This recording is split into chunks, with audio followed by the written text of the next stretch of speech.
அஸ்ஸலாமு அலைக்கும் வரஹ்மத்துல்லாஹி வபரகாத்துஹு.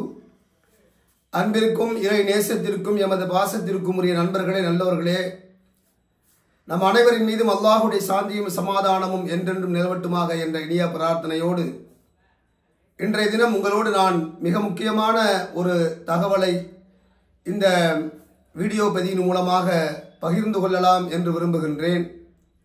அதாவது இன்றைய தலைப்பு மெஹராஜ் என்பதுதான் இன்றைய தலைப்பு. ஆண்டுதோறும் மெஹராஜ் வருகின்ற பொழுதெல்லாம் போலி தௌஹீத்வாதிகளால் பொய்யான கற்பனையான கட்டுக்கதைகள் எல்லாம் அவிழ்த்து விடப்பட்டு கண்மணி நாயகத்தின் விண்வெளி பயணத்தின் விந்தைகளையெல்லாம் சாதனைகளையெல்லாம் அவர்கள் சாதாரணமானவைகளாக நினைத்து கணித்து பேசி எழுதி கண்மணி நாயகத்தின் உயர்ந்த கண்ணியத்தை சிதைக்கும் விதமாக ஆண்டுதோறும் மெஹராஜ் மறுப்பாளர்கள் களத்திற்கு வருவது வழக்கம்.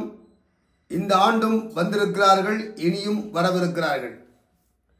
நாமும் ரஜபு மாதம் வந்துவிட்டால் மெஹராஜை நாம் நினைவு கூறுகிறோம்.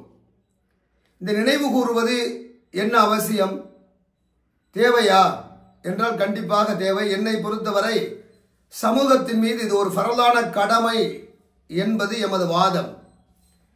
காரணம் என்னவென்று சொன்னால், ஒரு தகவல், ஒரு சாதனை செய்தி இந்த சமூகத்தில் நினைவுபடுத்தப்பட்டு கொண்டிருக்கின்ற காலமெல்லாம் அது பசுமை மாறாத நினைவுகளாக அந்த வரலாறு அடுத்தடுத்த ஜெனரேஷனுக்கு எடுத்து செல்லக்கூடிய விதத்தில் இந்த நினைவு கூறக்கூடிய நிலைதான் ஆதாரமாகவும் அடிப்படையாகவும் இருக்கும் என்பதை யாரும் மறுத்துவிட முடியாது. அதன் அடிப்படையிலே ரஜபு மாதம் வந்துவிட்டால் மெஹராஜை பற்றி ஒட்டுமொத்த உலக அறிஞர்களும் பேச தொடங்குவார்கள். இந்த நினைவு கூறுவது என்பது இருக்கிறது மிக முக்கியமானது என்று நான் சொன்னேன். இதை நாம் மட்டும் செய்கின்றோமா என்றால் இல்லை. அல்லது உலக முஸ்லிம்கள் மட்டும்தான் இன்றைய காலத்தில் மட்டும்தான் செய்கிறார்களா என்றால் இல்லை.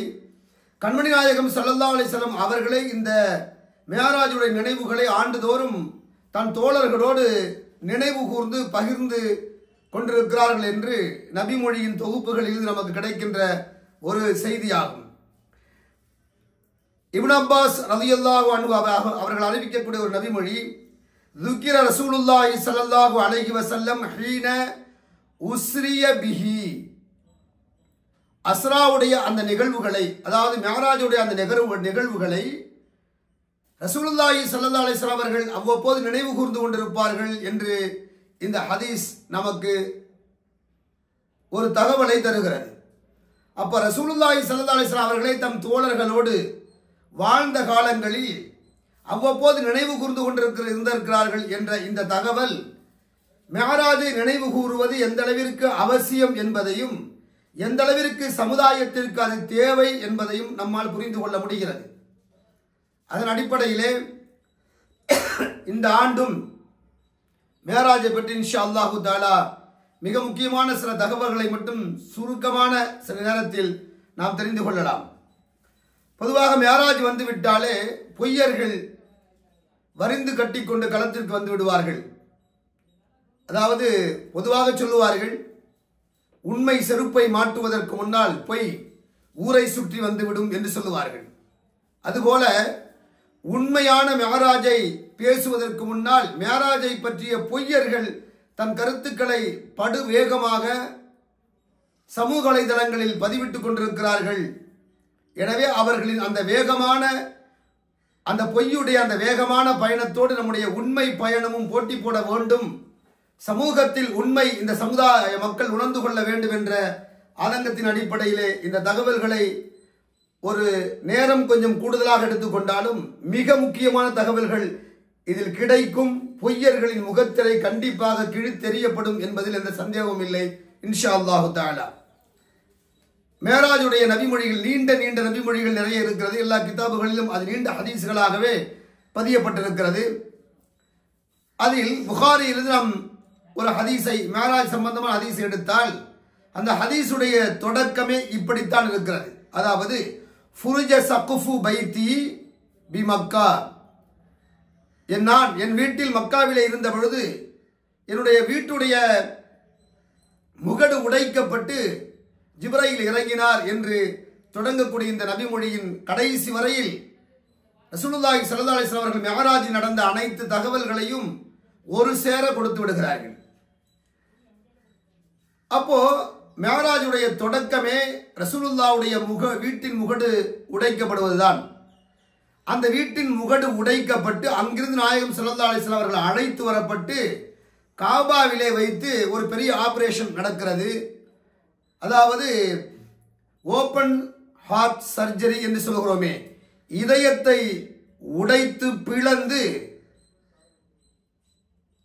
அதாவது நோய் நிவாரணம் தருவது என்று சொல்கிறோமே, அந்த ஓபன் ஹார்ட் சர்ஜரி என்று சொல்லப்படக்கூடிய அந்த ஆபரேஷன் 1400 ஆண்டுகளுக்கு முன்னால் அறிவியலின் தொடக்கம் இல்லாத காலத்திலேயே, அதாவது தண்ணீரில் மின்சாரம் இருக்கிறது என்று அறியப்படாத காலத்திலேயே, காற்றிலும் தண்ணீரிலும் மின்சாரம் இருக்கிறது என்று அறியப்படாத அறிவியல் தொடக்கம் ஆரம்பிக்கப்படாத காலத்திலேயே ரசூலுல்லாஹி ஸல்லல்லாஹு அலைஹி வஸல்லம் அவருடைய இதயம் உடைக்கப்பட்டு கிழிக்கப்பட்டு பிளக்கப்பட்டு அவர்கள் இதயத்திற்குள் ஈமானும் ஹிக்மத்தும் ஊற்றி அத்துபக்கஹு, பிறகு அந்த ரசூலுல்லாஹி ஸல்லல்லாஹு அலைஹி வஸல்லமுடைய இதயம் மூடப்பட்டது என்று அந்த ஹதீஸின் முதல் பகுதி பேசுகிறது.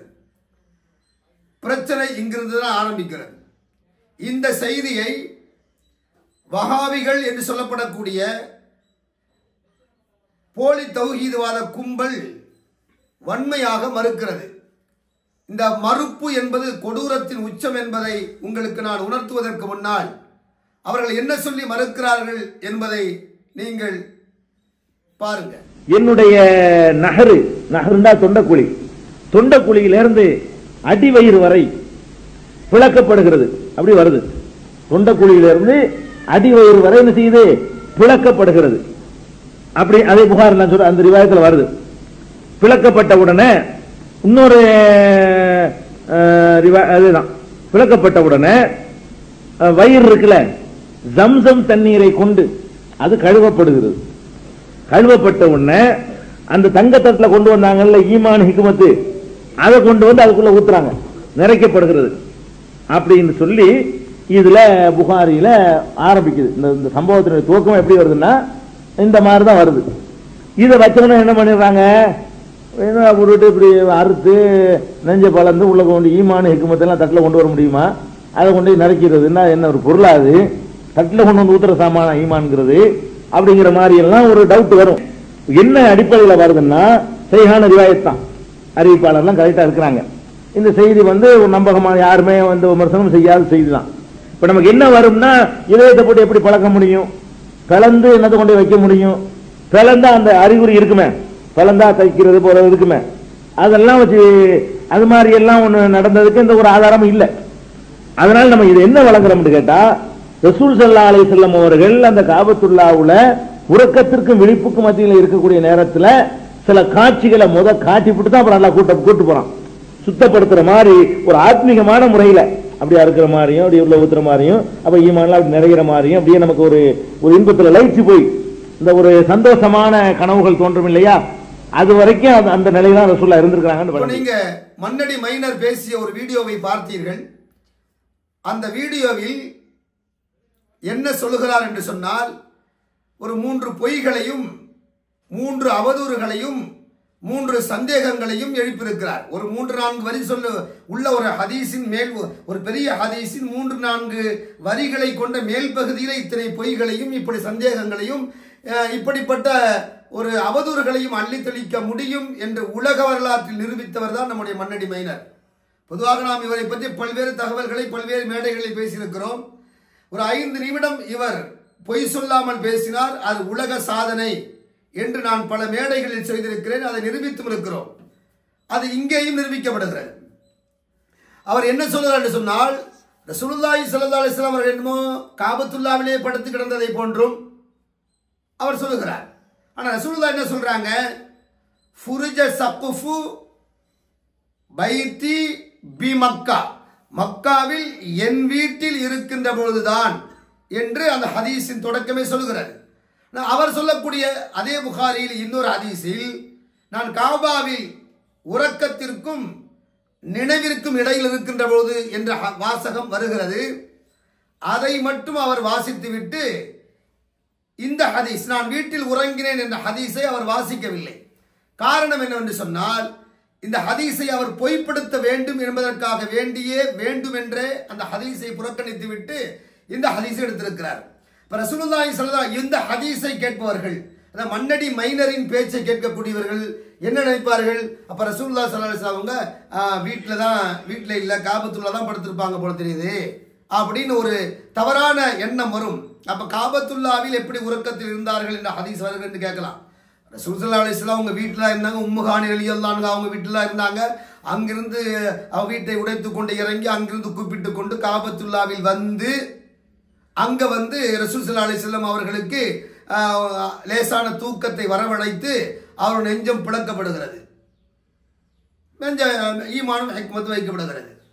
இதுதான் உண்மை. இது ஒரு பொய்யா? அடுத்து ரெண்டாவது சொல்றாரு, அதாவது வயிற்றில் அந்த ஈமானும் ஹிக்மத்தும் இப்படி ஊத்த முடியும், அது என்ன பொருளா அப்படின்னு ஒரு சந்தேகத்தை எழுப்புறார். ஈமானும் ஹிக்மத்தும் என்ன ஒரு பொருளா, அதை எப்படி வந்து என்ன இதயத்தில் ஊத்த முடியுமா என்று அவர் கேட்கிறார். அந்த வீடியோவை நீங்க திரும்பி போயிட்டு பார்த்துட்டு திரும்ப வாங்க, அப்பதான் உங்களுக்கு விளங்கும் அப்படின்னு நான் நம்புகிறேன். ரைட். அப்ப அவர் இவர் என்ன நினைக்கிறார்னா, அதாவது ஈமானும் ஹிக்மத்தும் ஒரு பொருளா என்று இவர் கேட்பதாக இருந்தால் அல்லாஹ்வின் சக்தியின் மீது இவருக்கு, அல்லாஹ்வுடைய ஆற்றலின் மீது, வலிமையின் மீது இவருக்கு நம்பிக்கை குறைவாக இருக்க வேண்டும் அல்லது அறவே இல்லாத இருக்க வேண்டும். அப்படிப்பட்ட ஒருவன் தான் ஈமானையும் ஹிக்மத்தையும் ஒரு பொருளாக, திடப்பொருளாகவோ அல்லது திரவ பொருளாகவோ மாற்ற முடியாது என்று நம்புவான். அல்லாஹ்வின் வலிமையின் மீது நம்பிக்கை உள்ள ஒரு முஸ்லீம், ஒரு மூமின், ஈமானையும் ஹிக்மத்தையும் ஊற்றக்கூடிய ஒரு திரவ பொருளாக மாற்ற முடியும், மாற்றி அந்த ஈமானை ஹிக்மத்தை ரசூலுல்லாஹ்வுடைய இதயத்தில் ஊற்ற முடியும் என்று நம்பினால் நல்ல மூமின் நம்புவான். இவர்களை போன்று நொல்ல மூமின்களால் நம்ப முடியாது என்ற ஒரு ஆதாரத்தை அவர் தனக்குத்தானே யதார்த்தமான எதிரான ஆதாரத்தை யதார்த்தமாக கொடுத்து விடுகிறார். சரி, பரவாயில்லை, அதை பற்றி நம்ம கவலையில் அவருடைய மனதில் இருப்பதை ஒரு கொட்டி தீர்க்கத்தான் வேண்டும். அது அல்லாஹ் அவரை அறியாமல் வெளிப்படுத்தி ஒரு தகவலாக இந்த சமூகம் புரிந்து கொள்ள வேண்டும், பார்த்து தெரிந்து கொள்ள வேண்டும்.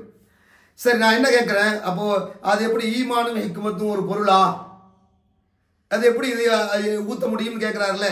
நான் கேட்கிறேன், நல்லவர்களின் உயிரை மலக்குகள் கஸ்தூரி நிரம்பிய தட்டில் வைத்து எடுத்து செல்வார்கள் அப்படின்னு ஹதீஸ் வருகிறது. அதை யாரும் மறுக்க மாட்டார்கள், இவரும் மறுக்க மாட்டார். நான் என்ன கேட்கிறேன், அப்போ ரூஹ் என்பது என்ன ஒரு பொருளா, தட்டில் வைக்கிற ஒரு பொருளா? இல்லையே. அப்ப அது ஒரு காற்று அல்லது வேற ஏதோ ஒன்று, தெரியாத ஒன்று. எஸ் அலூனக அனிர் ரூஹ் இல்லையா? அல்லாஹ் ரசூலுல்லாஹ் பார்த்து சொல்றான், ரூஹை பத்தி உங்கள்ட்ட மக்கள் கேட்கிறாங்க, நீங்க சொல்லுங்க, குளிர் ரூஹி மின் அம்ரி ரப்பி, ரூஹை பற்றிய ஞானம் அல்லாஹ்வுக்கு தான் தெரியும்னு சொல்லிடுங்க அப்படின்னு குர்ஆன் சொல்லுகிறது. அப்ப ரூஹை பற்றி யாருக்கும் தெரியாது.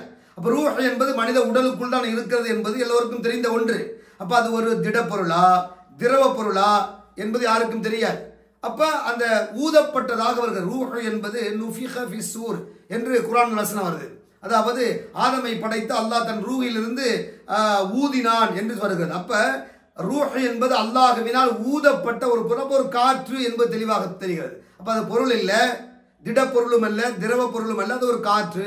காற்றை எப்படி நல்லவர்களின் காற்று, ரூஹ் என்ற காற்றை, உயிர் என்ற காற்றை பறித்து எடுத்து தங்க தாம்பாளத்தில், கஸ்தூரி கமழும் தாம்பாளத்தில் வைத்து எடுத்து செல்வார்கள் என்றால் அது காற்றை எப்படி வைக்க முடியும்? அது திடப்பொருளா திரவ பொருளா என்ற ஒரு கேள்வி இங்கே வரும். அது ஈமானும் ஹிக்மத்தும் ஊத்துவதற்கு பொருளா என்ற கேள்வி நியாயமானதா? இந்த கேள்வி நியாயமானது. அப்ப அவர் கேள்வி முட்டாள்தனமானது என்பதை புரிந்து கொள்ள வேண்டும்.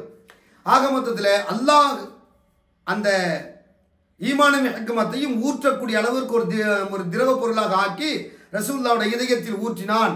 அது அல்லாஹ்வினால் முடியும் என்பதை புரிந்து கொள்ள வேண்டும். சரி, இங்கே இவருடைய ஈமானுடைய பலவீனத்தை வெளிப்படுத்துகிறார். சரி, அடுத்து கேட்கிறார், ரசூலுல்லாஹ்வுடைய இதயம் பிளக்கப்பட்டதுன்னு சொன்னாக்கா அது உண்மையிலே பிளக்கப்படலை. தூக்கத்தில் இருக்கும்போது தூக்கத்திற்கும் அப்படியே ஆனந்த, அதாவது ஆனந்த தூக்கம், சுகமான ஒரு தூக்கமா? அந்த ஆனந்த தூக்கத்தில், சந்தோஷ தூக்கத்தில் இருக்கும் பொழுது பிளந்ததை போன்று இவர்களுக்கு காட்டப்பட்டதாம். இது எவ்வளவு பெரிய கொடூரமான கோமாளி இந்த ஆள் என்பதை நாம் புரிந்து கொள்ள வேண்டும். இவன் எப்படி மார்க்கம் சொல்வான் என்ற ஒரு கேள்வி இந்த இடத்தில் நான் முன்வைக்கிறேன். அதாவது ரசூலுல்லாஹ்வுடைய இதயம் பிளக்கப்பட்டது என்று அவர்களே சொல்கிறார்கள். ரசூலுல்லாஹ் சொல்றாங்க, ஃபரஜ சத்ரி, என்னுடைய இதயம் பிளக்கப்பட்டது என்று நாயகமே சொல்கிறார்கள். நாயகம் உறக்கத்தில் இருந்தார்கள் அல்லது அரை தூக்கத்தில் இருந்தார்கள் என்று சொன்னால், தூக்கத்தில் இருக்கின்ற போது நிகழ்ந்த ஒன்றை நாயகம் என் இதயம் பிளக்கப்பட்டது எப்படி என்று சொல்லியிருக்க முடியும்? ரெண்டாவது பொதுவாகவே அந்த அறுக்கக்கூடியது இப்ப கூட ஆபரேஷன் பண்றவங்க மயக்கம் ஊசி கொடுத்து தான் அறுப்பாங்க. அறுக்கின்ற போது என்ன நடக்கிறது அவர்களுக்கு அறவே தெரிய வாய்ப்பு கிடையாது. புரியுதா உங்களுக்கு? அதே மாதிரி ரசூலுல்லாஹை அறுக்கின்ற போது அவர்களுக்கு ஒரு சிறிய ஒரு தூக்கத்தை, நாயகத்திற்கு அல்லாஹ் தூக்கத்தை கொடுத்தான். அந்த தூக்கத்திற்கு நடுவில் தான் அறுக்கப்பட்டது உண்மையா பொய்யா என்றால் நிச்சயமாக உண்மையாக கண்டிப்பாக அது உண்மைதான். அது கனவில் நடந்ததில்லை என்பதை புரிந்து கொள்ள வேண்டும். ரெண்டாவது, அது அறுக்கப்படவில்லை என்பதற்கு இவர் கேட்கிற ஆதாரம் என்ன தெரியுமா? அதுதான் மிக கோமாளித்தனமான பொறுப்பற்ற போக்கிரிகளின் வாதம் என்று சொல்லுகிறோமே, அப்படித்தான் இந்த போக்கிரியின் வாதம் இருக்கிறது. என்ன ஆதாரம் கேட்கிறார்? அறுக்கப்பட்டது ரசூலுல்லாஹ்வுடைய அறுத்து இருந்துச்சாக்க அந்த நெஞ்சத்தில் நூலால தச்ச அடையாளம் இருக்கணும் இல்ல, அப்படி எந்த அடையாளமும் இல்லை, அதற்கான ஆதாரம் இல்லை என்று போற போக்கில் சொல்லிட்டு போறார். இவர் என்ன நினைச்சிட்டாருன்னா, ஏதோ இந்த காலத்துல நம்ம பாலசுப்ரமணியம், கணபதி, சார்லஸ் டாக்டர் இவங்க செய்யற ஆபரேஷன் மாதிரி அன்னைக்கு ஜிப்ரால் அலைஹிஸ்ஸலாம் செஞ்சாங்க அப்படின்னு இவர் நினைச்சுக்கிட்டு அந்த கேள்வி கேட்கிறார். ஒரு நல்ல மூமின் இந்த கேள்வி கேட்கும். அல்லாஹ்வின் முன்னிலையில் ஜிப்ராயில் அலைஹிஸ்ஸலாம் செய்த ஆபரேஷனுக்கு தைக்கப்பட்டதற்கான அடையாளம் தேவையா என்றால் ஒன்றும் அவசியமே கிடையாது. அடையாளமே இல்லாமல் அல்லாஹ் ரசூலுல்லாஹ்வுடைய இதயத்தை அறுத்து ஆபரேஷன் பண்ண முடியும், அந்த வலிமை அல்லாஹ்விற்கு இருக்கிறது என்று நம்பினால் பிரச்சனை இல்லை. இவனுக்கு தான் அந்த நம்பிக்கை இல்லை. இவன் அறிவை மட்டும் முன்னிலைப்படுத்தி அல்லாஹ்வையும் அன்னலாரின் வாக்குகளையும் பிற்படுத்துவதால் இவனுடைய அறிவு சூனியமாக இருக்கிறான் என்பதை இதன் மூலம் நமக்கு தெரிந்து கொள்ள முடிகிறது. சரி, ஓகே. நெஞ்சு பிளந்து தைத்ததற்கான அடையாளம் இல்லை, அதற்கான ஆதாரம் இல்லைன்னு பச்சை பொய், ஒரு 2-3 வரி தாங்க, எத்தனை பொய் பாருங்க. இது ஒரு பெரிய பொய்யை சொல்லுகிறான். என்ன பொய்? அப்படி ஒரு ஹதீஸ் இல்லையா அப்படின்னா இருக்குது. அனஸ் இப்னு மாலிக் ரலியல்லாஹு அன்ஹு அவங்க சொல்லக்கூடிய நபி. அனஸ் இப்னு மாலிக் யாருன்னு உங்களுக்கு தெரியும். அவங்க ரசூலுல்லாஹோடு ஒரு பர்சனல் செக்ரட்டரியாக ஒரு 10 ஆண்டுகள் பணிவிடை செய்தார்கள். ரசூலுல்லாஹுடைய பல்வேறு நிகழ்வுகளை அனஸ் இப்னு மாலிக் ரலியல்லாஹு அவர்கள் பதிவு செய்திருக்கிறார்கள். அவருடைய எப்படி பேசுவார்கள், எப்படி பழகுவார்கள், எப்படி இருப்பார்கள், எப்படி சிரிப்பார்கள் என்பன போன்ற பல்வேறு தகவல்களை அனஸ் இப்னு மாலிக் ரலியல்லாஹு அவர்கள் நேரடியாக இருந்து பார்த்து பழகி பதிவு செய்திருக்கிறார்கள். அந்த அடிப்படையில் ரசூலுல்லாஹி ஸல்லல்லாஹு அலைஹி வஸல்லம் அவர்கள் சட்டை இல்லாமல் இருந்ததை பல நேரங்களில் அனஸ் இப்னு மாலிக் ரலியல்லாஹு அன்ஹு அவர்கள் பார்த்திருப்பதற்கான வாய்ப்புகள் மிக மிக அதிகம். காரணம், நாயகத்தோடு 10 ஆண்டுகள் நெருங்கி பழகி பணிவிடை செய்தது என்ற சிறப்பு அவர்களுக்கு இருந்ததால் அதை பார்த்ததற்கான வாய்ப்பு இருக்கிறது. அவர்கள் சொல்லுகிறார்கள், வக்கது குன்து அரா அஸர தாலிகல் மிஹியத்தி ஃபீ சத்ரிஹி. ரசூலுல்லாஹி ஸல்லல்லாஹு அலைஹி வஸல்லம் ஹதீஸ் 261 புகாரிலே இந்த ஹதீஸ் பதிவு செய்யப்பட்டிருக்கிறது. அதாவது ரசூலுல்லாஹி ஸல்லல்லாஹு அலைஹி வஸல்லம் இதயம் அறுக்கப்பட்டு மீண்டும் இணைக்கப்பட்டு தைக்கப்பட்டதற்கான நூலால் தைக்கப்பட்டதை போன்ற அடையாளத்தை இன்னி அரா, நான் சத்தியமாக பார்த்தேன் அப்படின்னு சொல்றாங்க. அப்ப அனஸ் இப்னு மாலிக் ரலியல்லாஹு சொல்றாங்க, தையல் இருந்தது, அதை நான் பார்த்தேன் என்று. ஆனா இவர் சொல்ல ஆதாரமே இல்லைன்னு ஒரு பெரிய பொய். அப்ப எப்படி நான் என்ன சொல்றேன்னா, இந்த ஹதீஸ்கள் எல்லாம் எங்கே பதிவு செய்யப்பட்டிருக்கிறதோ அதே நூலில் வேறு பக்கங்களில் இந்த ஹதீஸ் இருக்கிறத நீ ஏன் பார்க்கல? பார்த்து விட்டேன் மறைக்க வேண்டும். மறைப்பதற்கான காரணம் என்ன? நீங்க கேட்கணும். நீங்க அவன் சொல்றதெல்லாம் கேட்டுக்கிட்டு ஜால்ரா போட்டு மண்டையாட்டக்கூடிய மடையர்களாக, அவர்களுக்கு அணிவகுக்கக்கூடிய கோமாளிகளாக நீங்கள் இருக்கக்கூடாது. நீங்க கேட்கணும். ரசூல் ஸல்லல்லாஹு அலைஹி வஸல்லம் நீங்க ஒண்ணே இந்த ஹதீஸ் உங்களுக்கு தெரியாம போயிருந்தால், அதை நான் பார்த்தேன் என்று அனஸ் மாலிக் ரலியல்லாஹு சொன்ன ஹதீஸ் உங்களுக்கு தெரியாம போயிருந்தா, பிஜே சொல்லாம விட்டதுனால உங்களுக்கு தெரியாது. பிஜே என்ன சொல்றானோ அதுதான் உங்களுக்கு ஹதீஸ். பிஜே என்ன சொல்றாரோ அதுதான் உங்களுக்கு மார்க்கம். பிஜே என்ன பேசுகிறானோ அதுதான் உங்களுக்கு உண்மை. பிஜே அல்லாஹ்னு யாரை சொல்லுகிறானோ அதுதான் உங்களுக்கு அல்லாஹ். அதனால்தான் சில இளைஞர்கள், தமிழ்நாடு தௌஹீத் ஜமாத்தில் இருக்கக்கூடிய சில இளைஞர்கள் அடுத்து ரசூலாக வரக்கூடிய தகுதி பிஜேபிக்கு இருக்கு அப்படின்னு சொல்ற அளவிற்கு நீங்கள் அவனுக்கு பின்னால் வால் பிடிப்பது பரவாயில்லை, மயக்கத்தில் மயங்கி அவனுக்கு காலை நக்கிக் கொண்டு காலுக்கு கீழே படுத்து மதிமயங்கி கிடைக்கிற மடையர்களாக நீங்கள் இருக்கக்கூடாது என்ற ஆதங்கத்தின் அடிப்படை இந்த செய்தியை நான் பதிவு செய்துகிறேன். நண்பர்களே, வாலிப தோழர்களே, நன்றாக புரிந்து கொள்ள வேண்டும். சரி, ஓகே, இந்த ஹதீஸ அவன் சொல்லல, அதனால உங்களுக்கு தெரியாது. இன்னொன்னு கேட்டிருக்கணும்ல, என்ன கேட்டிருக்கணும்? அது எப்படிங்க அண்ணன் அண்ணன் அண்ணன் அண்ணன் சிப்பா என்ன என்ன இப்படி சொல்றீங்க? அல்லாஹுக்கு முன்னாடி, அல்லாஹுவின் முன்னிலையில் ஜிப்ரைல் தானே ஆபரேஷன் பண்ணாரு. அப்ப அல்லாஹுடைய முன்னிலையில் நடக்கக்கூடிய ஆபரேஷனுக்கு தையல் தேவையா அப்படின்னு எவனாவது கேட்டீங்களா? அப்படி எவனாவது கேட்டிருந்தா அவன் வாயை மூடிருப்பான்ல. அந்த வீடியோ இன்ன வரலாம் சமூக வலைதளத்தில் பதவி கொண்டிருக்குமா? அதை நம்பி பலர்கள் ஈமான் கொண்டு இறந்து இன்று பாவிகளாக நரகத்திற்குரியவர்களாக கபரில் வாழ்ந்து கொண்டிருக்கிறார்களே, அவர்களை அல்லாஹ் மன்னிக்க வேண்டும் என்று நான் பிரார்த்திக்கிறேன். அதே சமயம் அந்த வழிகேட்டிற்கு இன்னும் இவன் ஒரு முதன்மையானவனாக, முதல் தரமானவனாக மன்னடி மைனர் திகழ்வதற்கு காரணம் நீங்கள் அமைதியாக எதிர்த்து கேள்வி கேட்காமல் விட்டதன் விளைவுதான். இன்னும் இவன் பொய் சொல்லிக் கொண்டே இருக்கிறான். நபியின் பெயரால் பொய், ஹதீஸின் பெயரால் பொய், குர்ஆனின் பெயரால் பொய், மலக்குகளின் பெயரால் பொய், ஷரியத்தின் பெயரால் பொய், மூமினின் பெயரால் பொய், இல்லையா, மலக்குகளின் பெயரால் பொய், பள்ளிவாசலின் பெயரால் பொய், வணக்கங்களின் பெயரால் பொய், சொர்க்கத்தின் பெயரால் பொய், நரகத்தின் பெயரால் பொய், மகஷரின் பெயரால் பொய், எல்லாத்தையும் பொய் கலக்காத ஒரு வார்த்தை, ஒரு செய்தியை பிஜே ஒன்று கூட பேசவில்லை என்பதை நான் சத்தியமிட்டு தெளிவாக சொல்ல முடியும். இதே சேனலில் தொடர்ந்து அது சம்பந்தமாக பதிவிடப்பட்டுக் கொண்டே இருக்கும். பொய்யின் பிறப்பிடம் இறப்பிடம் பிஜே என்பதை நாம் இந்த மீடியாவில் நாம் தொடர்ந்து பேசுவோம் இன்ஷா அல்லாஹ் தஆலா. ஆக மொத்தத்தில் இப்போது நான் சொல்றேன், அப்ப ரசூலுல்லாஹ்வுடைய இதயம் பிளக்கப்பட்டு மீண்டும் மூடப்பட்டு தைகளால் தைக்கப்பட்டதற்கான அடையாளம் இருந்ததாக அனஸ் இப்னு மாலிக் ரலியல்லாஹு அன்ஹு அவர்கள் அறிவித்த நபிமொழி நமக்கு தெளிவாகிறது. அப்ப இதிலிருந்து நமக்கு என்ன தெரியுது? ரசூலுல்லாஹ்வுடைய இதயம் அறுக்கப்பட்டது உண்மைதான். இது மனித ஆற்றலோடு, மனித சக்தியோடு, மனித சிந்தனையோடு என்ன செய்ய முடியாது, சேர்த்து இணைத்து பார்த்து நாம் என்ன செய்ய முடியாது, யோசிக்க கூடாது, முடியவும் முடியாது என்பது இது இத்தனை ஆதாரங்களின் பின்னில் நாம் என்ன செஞ்சிருக்கிறோம், நிரூபிக்கிறோம். இதற்கு பின்னாலும் நீங்கள் மன்னடி மைனருக்கு பின்னால் தான் வாழ் பிடிப்பீர்கள் என்று சொல்லி வாழ்க்கை எதிர்காலம் எப்படி இருக்கும் என்று நீங்கள் தான் தீர்மானித்துக் கொள்ள வேண்டும் என்ற நேசமான வேண்டுகோளை முன்வைக்கிறேன். அடுத்து மேராஜ் போறாங்க. மேராஜுக்கு போனா அங்க இந்த போலி தௌஹீத்வாதி என்ன சொல்லுவாங்கன்னா, அல்லாஹ்வை ரசூல்லா பார்த்தாங்க. அது ஒரு பெரிய பிரச்சனைங்க, இது ஒரு பெரிய பிரச்சனை. அடுத்து சர்ச்சை, மேராஜ்ல இந்த ஒரு பிரச்சனை இருக்கு, இதுக்கு இதை விளக்கம். அடுத்து அல்லாஹ்வை ரசூல் ஸல்லல்லாஹு அலைஹி வஸல்லம் பார்த்தாங்களா இல்லையா நேரடியா, இது ஒரு பெரிய பிரச்சனைங்க. எல்லா போலி தௌஹீது கும்பலும், அதாவது தௌஹீதை போதிக்கிறோம் என்று சொல்லக்கூடிய போலி தௌஹீத்வாதி இருக்காங்களே, எல்லாருமே ஒட்டுமொத்தமாக கோர்ஸாக ஒரே குரலில் சொல்லும் செய்து அல்லாஹ்வை நேரடியாக நாயகம் பார்க்கவே இல்லை என்று சொல்கிறார்கள். அதுக்கு அவங்க வைக்கிற ஆதாரம் என்ன அப்படிங்கிறது தான் ஒரு பெரிய விஷயம். அவங்க ஆதாரமே இல்லை. ஆதாரம் வைக்காமலேயே அவர்கள் வைக்கக்கூடிய ஒரே ஒரு ஆதாரம் என்ன அப்படின்னு, ஆதாரம் வைக்கிறது இல்லை, அது ஒரு ஆதாரமே இல்லை. ஆனாலும் அது ஒரு ஆதாரம் என்று அவர்கள் வைக்கக்கூடிய ஒரு ஆதாரம் அன்னை ஆயிஷா ரலியல்லாஹு அன்ஹா அவர்கள் அறிவிக்கக்கூடிய ஒரு ஹதீஸ் தான் அல்லாஹ்வை நாயகம் பார்க்கவில்லை என்ற அவர்களின் வாதத்திற்கான ஆதாரம். அந்த ஆதாரத்தை கடைசியா பார்ப்போம்.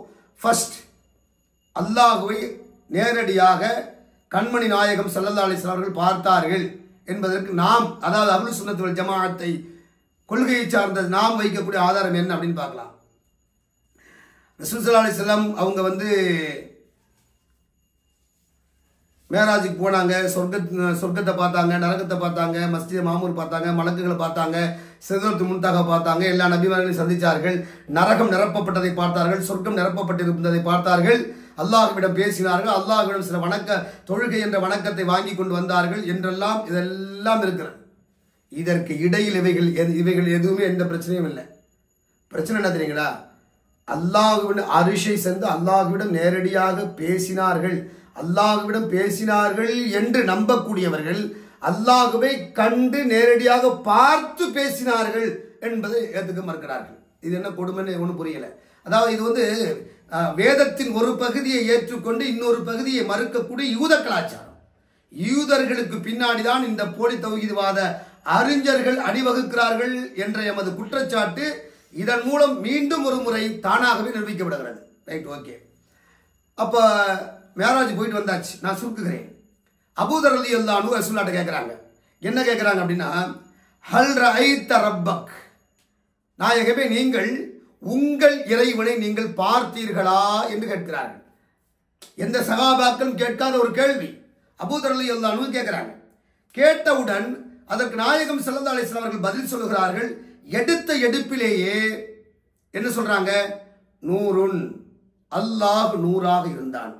நாங்கள் புரிஞ்சுக்க, நான் நீளமாக பேச தயாராக இல்லை. நான் சுருக்குகிறேன், நீங்கள் தெளிவாக புரிந்து கொள்ளுங்கள். நூறுன், எடுத்தவுடன் நூறுன்னு சொல், நூறு, அல்லாஹ் நூறாக இருந்தான். அடுத்து கேட்கிறார்கள், அண்ணா அராகு, அவனை எப்படி நான் பார்க்க முடியும் அப்படின்னு கேட்கிறாங்க. இது ஹதீஸுடைய முஸ்லிம் ஷரீஃபுடைய 291 மேல இருக்கு.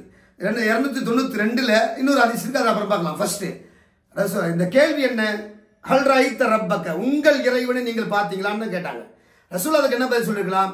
ஆம், நஅம், ஆம் என்றிருக்கலாம், அல்லது லா, இல்லை என்று சொல்லியிருக்கலாம். இரண்டில் ஒன்றை சொல்லியிருந்தால் பிரச்சனை முடிஞ்சிருக்கும். அதில் ரசூல் என்ன பண்ணா? நூறுன், நூறுன்ட்டாங்க. அப்போ நூறுன்னாவே இந்த இடத்துல என்ன, அல்லாஹ் நூறாக இருக்கிறான் என்ற செய்தியை பதிவு செய்ததிலிருந்து அல்லாஹ்வை பார்த்ததால் தான் அவங்க அல்லாஹ் நூறா இருந்து ரசூல்லா தெரிந்திருக்கு, எனவே நூறுன்னு சொல்லியிருக்காங்க அப்படிங்கிறது இந்த வாசகம் தெரிகிறது. அதுக்கடுத்து அன்னாரான்னு வருது, அவனை எப்படி பார்க்க முடியும் என்று வருகிறதுன்னா அதுக்கு ரெண்டு கருத்து. ஒன்று, ரொம்ப நூறை எந்த அளவிற்கு, சூரியனை சந்திரன் இப்ப பார்க்கலாம், ரொம்ப கிட்ட போய் சந்திரனை பார்க்க முடியுமா? பார்க்க முடியாது. சில ரொம்ப பிரபலமான, ரொம்ப பயங்கரமான, ரொம்ப வலிமையான அடர்ந்த ஒளியை ஒரு குறிப்பிட்ட தூரத்திற்கு நெருங்கி சென்று பார்க்க முடியாது. அதைத்தான் சொல்லுகிறார்கள் அன்னாராகு, அல்லாஹ் நூறாக இருந்தான், அவனை ஒரு சாதாரணமாக நாம் பார்க்க முடியும் அளவிற்கு அது இல்லை என்பதைத்தான் இந்த வாசகம் சுட்டி காட்டியிருக்கிறது. இது ஒன்று. ரெண்டாவது, இதுல இந்த ஹதீஸ்ல சில சிக்கல் இருக்கு. என்ன சிக்கல் அப்படின்னா, இந்த ஹதீஸை அறிவித்தவர் அபூதர் ரலியல்லாஹு அன்ஹு இல்லையா? அதுக்கு அடுத்த ஹதீஸ அதே கேள்வி 292 அதுல என்ன வருதுன்னா, அதே அபூதர் ரலியல்லாஹு அன்ஹு சொல்றாங்க, ஹல் ரஐத ரப்பக, நாயகமே நீங்கள் உங்கள் இறைவனை பார்த்தீர்களா என்று கேட்டாங்க. அதுக்கு ரசூலுல்லாஹ் சொல்றாங்க ரஐத்து நூறாங்கறாங்க. அடுத்து இங்க நூறுன்னு ஃபர்ஸ்ட் சொல்லாம ரஐத்து நூறா, அங்கேயே ஆமான்னு சொல்ல, இல்லைன்னு சொல்ல, ரஐத்து நூறா, நான் நூறை பார்த்தேன்னு சொல்றாங்க. இங்க அன்னாராகுன்னு கேட்டவங்க முதல்ல அதே கேள்வி, அதே சகாபி, அதே நூல், அடுத்த ஹதீஸில் கேள்வி கேட்டவர் அபூதர் அது ரலியல்லாஹு அன்ஹு. அதுக்கு முன்னாடி அந்த அன்னாராகுன்னு வருது, அந்த கேள்வி கேட்ட அது அபூதர் ரலியல்லாஹு. அந்த அன்னாராவை எப்படி பார்க்க முடியும் என்று நாயகம் திருப்பி கேட்ட ஹதீஸ் சம்பந்தமாக அறிவிப்பாளரும் அபூதர். நல்லா புரிஞ்சுக்கிடுங்க, குழம்ப கூடாது என்பதற்காக மீண்டும் மீண்டும் பதிவிடுகின்றேன். இங்க ராயித்து நூறா, ஆமா ஆமா நான் நூறை பார்த்தேன் என்று சொல்லக்கூடிய இந்த ஹதீஸின் அறிவிப்பாளரும் அபூதர் ரலியல்லாஹு அன்ஹு தான். புரிஞ்சுக்க, இப்ப விஷயத்துக்கு வாங்க. நான் என்ன கேட்கிறேன்னா, ரெண்டுமே ஒரே அறிவிப்பாளர் தான் அறிவித்திருக்கிறார். ரெண்டுக்குமே ஹதீஸ் ரசூலுல்லாஹ் பதில் சொல்லியிருக்காங்க. ரெண்டிலுமே நூறுங்கிற வார்த்தை இருக்கிறது. ஒரு நூறுன்னு வரக்கூடிய முதல் ஆயத்துல அண்ணா அராகுன்னு சொன்னாங்க, ரெண்டாவது ஹதீஸில் நூறுன்னு வருது, அதுல ராயித்துன்னு சொல்றாங்க, அங்க அண்ணா அராகு இல்ல இல்ல தானே? இல்ல, எடுத்து பார்த்துக்குங்க. Right, okay. நான் என்ன சொல்றேன்னா, அபூதர் ரலியல்லாஹு கரெக்டா சொல்லிருக்கலாம், புகாரத்துல பதிவு செஞ்ச தப்பு இருக்க வாய்ப்பு கிடையாது.